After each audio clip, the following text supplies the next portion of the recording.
What's up, folks? My name is Parallax Abstraction, and welcome to Indie Showcase. This is going to be an interesting one. This is a game a lot of you probably have not heard of. It came out a couple of months ago. I actually got press code for it at launch, and I didn't get to cover it till now, which I kind of feel bad about. But, well, a couple of things. Number one, I ended up finishing this, and I wasn't planning to, so this is kind of... I don't like to call myself a reviewer, but this isn't really first impressions. It's just kind of impressions, I guess. And I also have not been this conflicted about a game in a long time in terms of seeing what's good in it and also what I don't like about it. This will be an interesting one. So this is called NeoCab. It's from a small dev called Chance Agency and a small publisher called Fellow Traveler. It's on kind of an interesting mix of platforms. It's on PC, Mac, Switch, and iOS and Apple TV. Now, this is something that definitely benefits from a touch interface because it's a game principally based around choice and conversation, and it works fine with a mouse too. Could work with a controller, but I guess they just haven't bothered to implement that at this point. It does have very positive reviews, and while I'm going to have some good things to say about it, like I said, I'm really conflicted about it. The cool thing about this is in addition to my impressions, this actually has a demo, which is not something you see very often these days for a game like this. So kudos to them for putting it out there like that. $15 US on Steam, $17.50 Canadian, so not crazy expensive. My run took about 4 hours, but this game is very heavily impacted by choice, so you can do multiple runs of it and see different outcomes if you want. So it's not a one and done kind of deal here. So I'm going to fire this up with a new game to show you guys a little bit of what it's about here because, well, I don't really like if I load up my existing game, I'm going to end up at the last checkpoint. So we're obviously not going to do that. But if I do a new game here, it will show you what it's about. This is really not a hard game to explain to you. And maybe I can spend a little bit of time as we go through it talking about why I'm so conflicted about it. So here we go. So we'll fire this up here. Unfortunately, it looks like it only has one save slot, so that's kind of a bummer. I wish the more games would have multiple slots like that. So what drew me to this originally? Well, it's because it takes place in a kind of cyberpunky future, and I really dug the art style. And you're going to see quite a bit of that here. Yeah, the art style in this is pretty dope. So this is a game about, like I said, choice. It's about conversation. And basically all of it takes place, with a few little exceptions, in your cab like this. This game is all menus. There's no action. There's no anything like that. It's all about making choices, and it's very visual novel-y in the sense that there is a lot of text. Not visual novel level of text, but yes, there is a lot of it in here. I was rather fascinated and kind of surprised in some ways to find out after I beat this that this game was actually written by Leigh Alexander. Those of you who know me very well know I am not a fan of her at all. She is the person who started the Gamers Are Dead editorials a number of years ago. In my opinion, kind of a blight on the game press industry, but in the last couple of years, she's decided to get into games writing. And to be honest, given how good a writer she likes to think herself, I've seen better. Let me put it that way. The writing in this game is definitely not bad, not at all. But it is very heavy-handed in its messaging at times, not surprising from Leigh Alexander. It's unsubtle sometimes in what it's trying to do. And it really reaches a little bit. Like, it's trying to make a point about major societal challenges on the subjects of data privacy and other things like that, and a number of other topics that are relevant to today. But it doesn't handle it in a way that's very convincing, in my humble opinion. Now, you see we've got this menu system here. So this game also has a little bit of a Papers, Please element in it as well. So you're driving what's called a NeoCab, which is basically an Uber, except you're one of the last human NeoCab drivers left. This very large, very evil corporation that could be a representative of any of the large corporations in the internet sector that we have today are trying to automate everything, and they're trying to put you out of business and actually pass a law that will basically ban you as a human car driver.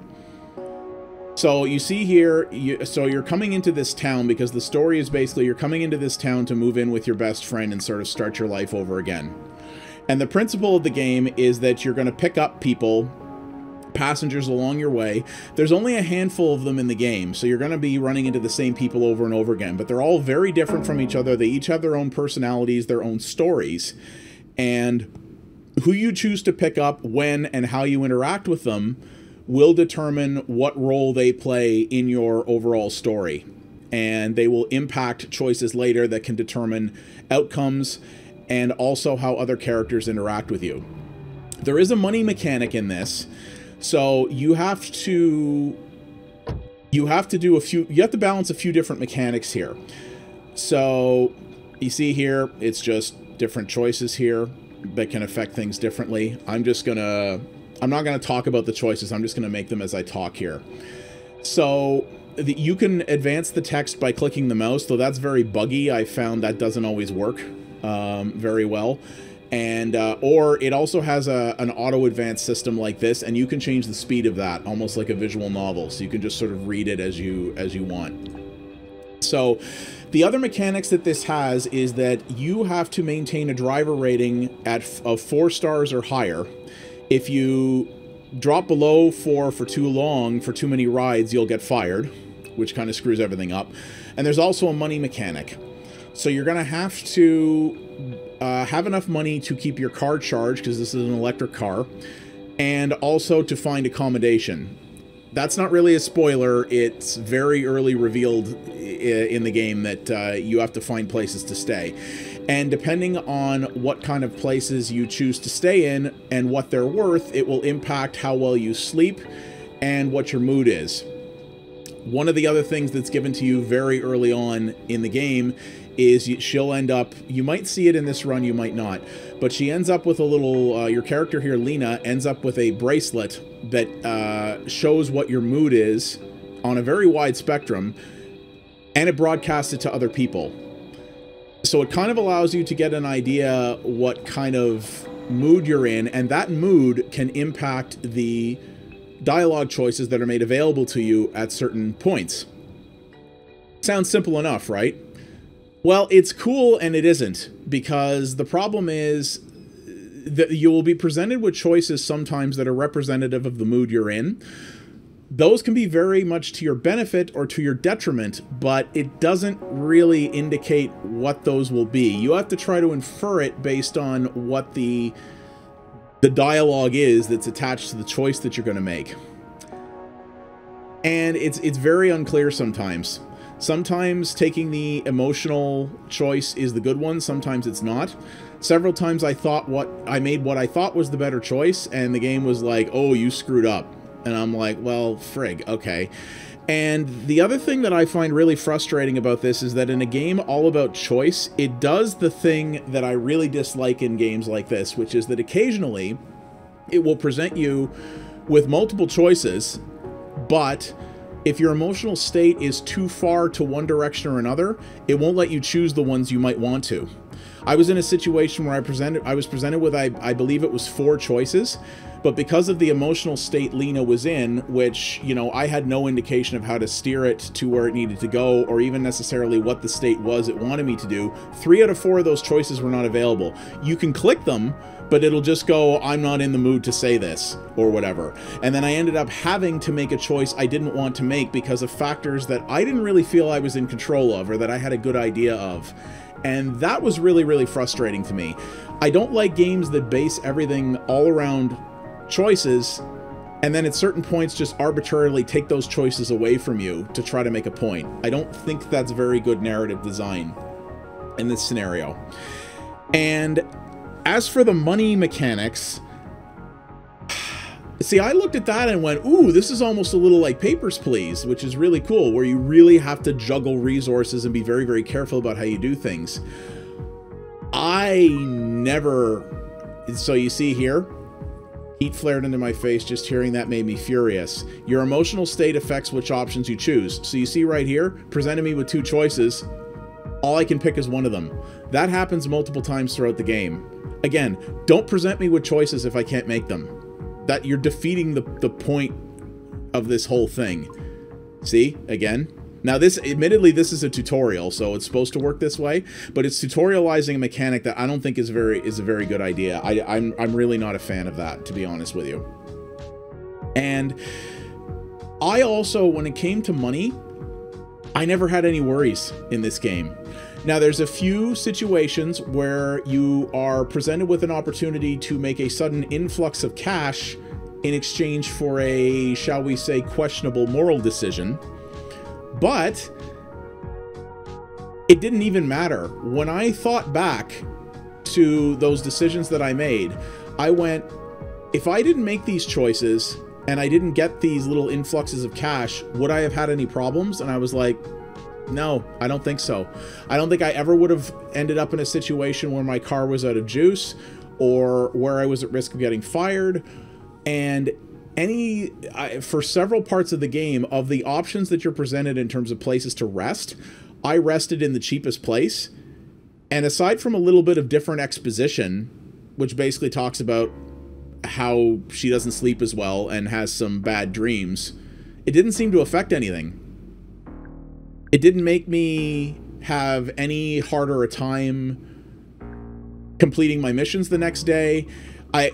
Sleeping better does improve your emotional state, but my emotional state was never in a negative enough position that I'm like, oh man, if I'd only had that money to stay in a better hotel, I would have felt a lot better, and this would have gone better for me. It never placed me in that position.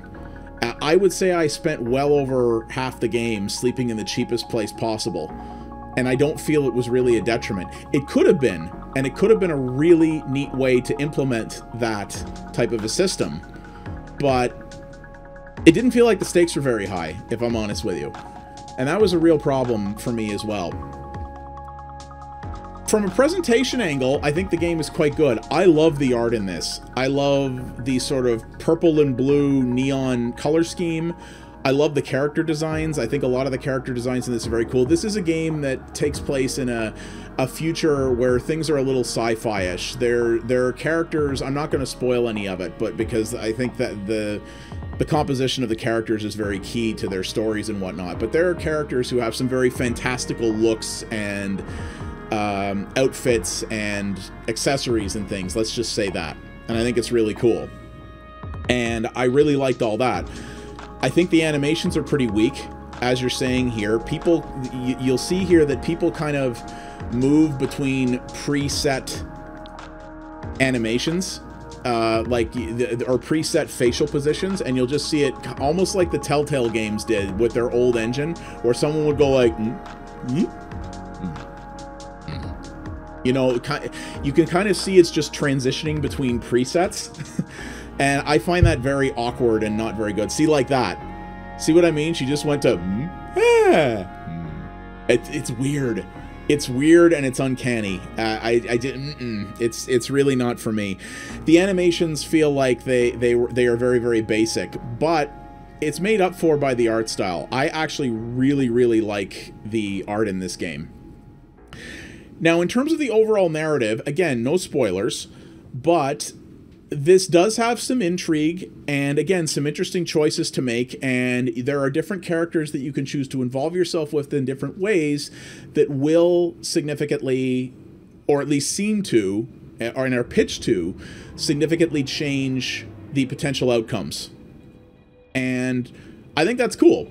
If they have significant impact and it adds a lot of replayability to the game, then I think that's really cool. If you end up in the same position every time, that would really suck.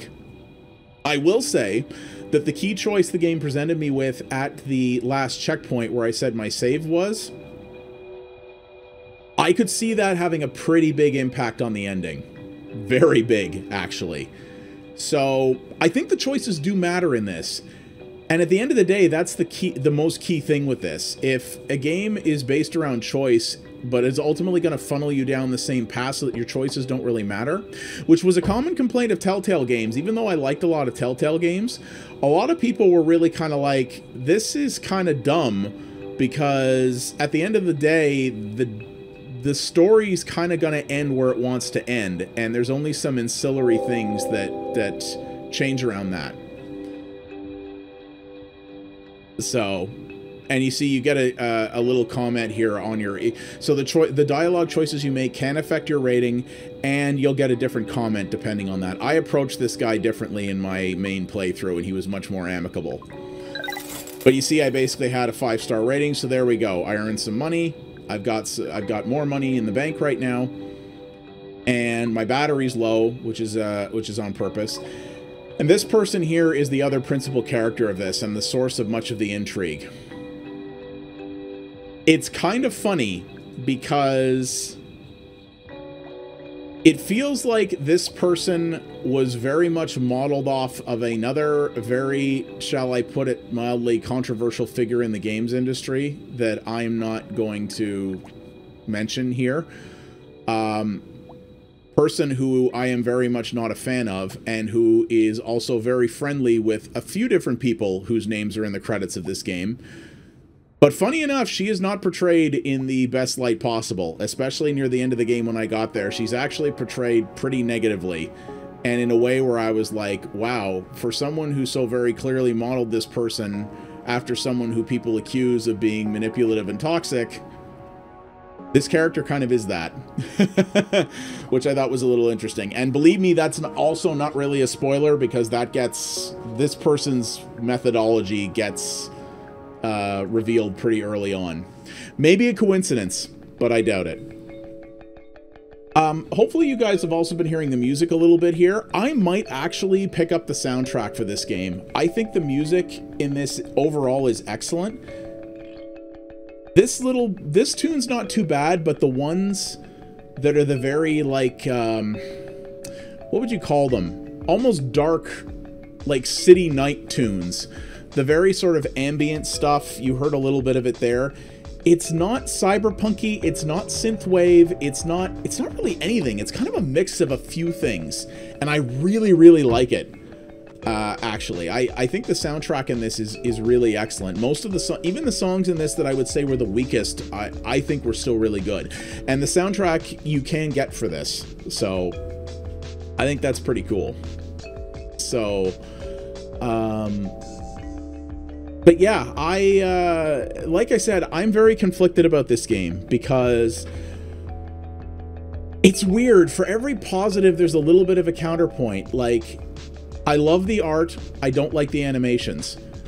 I like the choices, but I don't like how at certain points it forces you into choices it wants you to make. I like some of the writing, but then I also don't like how it becomes typical Lee Alexander ham-fisted political preaching. You know, I like the fact that it's cyberpunk, and that it is commentating on some sort of information and privacy related issues, but I don't like the fact that I don't think it's approaching it in the right way. And I don't think it's handling the best way. I don't think it's the best ways to handle some of those discussions, or the best ways to present them. I like the fact that it has kind of a Papers, Please, very constantly tense resource mechanic, except you find out very quickly that it's not tense at all. And actually, unless you really play badly, really badly, either on purpose or are just really bad at this kind of game, it doesn't really present any kind of challenge or threat. It's very conflicting. And you know, the fact that I got a press code for this can bias me a little bit, because I can be like, did I mind the 4 hours I spent with this? No, because I sat down with this to do a first impressions, and I ended up finishing it, which I don't often do before I start recording. So that's, in many ways, a pretty good endorsement. If I spent 15 bucks on this, would I have been disappointed? In terms of the amount of playtime, no. In terms of the fact that it regularly gives the appearance of choice while not providing it, that would have bothered me. Some of the ham-fisted preachy writing would have bothered me. And that it presented itself with sort of Papers, Please style mechanics that are really no challenge whatsoever, which is the whole point of those, that would have bothered me too. It's weird. It's really weird. I have never felt this way about a game in, well, not never, I haven't, I should say, felt about this game, this way about a game in a very long time. I think that Chance Agency has a really good basis here. If this does well enough, I think that if they could take this formula, refine it, maybe put in some better animations, and maybe either find a better writer ultimately, or at least get her to refine her writing style, then I think they could be onto something pretty neat here. So you see, here's where she gives you the the thing. So yeah, it's a very odd thing. But in the time I've been talking about this, you have seen what the principal mechanics of this are. It's driving around, it's driving passengers in your car. So there's your little emotional grid there that I talked about. Well, now my head's over it, but there it is. So you see it's right there. That thing will stay there and will change to your, to reflect the emotional state that you have, which can impact things. So see that there, how it's changing things.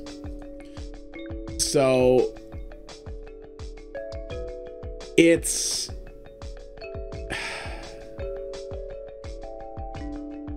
yeah, it's really interesting, and you see here that I'm kind of sitting here just going like that. I'm kind of trying to find more words to talk about it, but you've seen the core concept of this thing basically so far, which is that it's a game about you're driving fares around in your car, you're making dialogue choices, you're choosing what passengers to pick up, and all of those different choices combined will ultimately affect how this story of intrigue and mystery plays out, and presumably what kind of ending you'll get. I actually think that this does a better job of having impactful, meaningful choice than a lot of the Telltale games did. And again, I say that as someone who's generally a fan of what Telltale put out. But at the same time, I think this has some pretty major shortcomings in it. Some of which the fact that this was made by a very small team, I don't think justifies.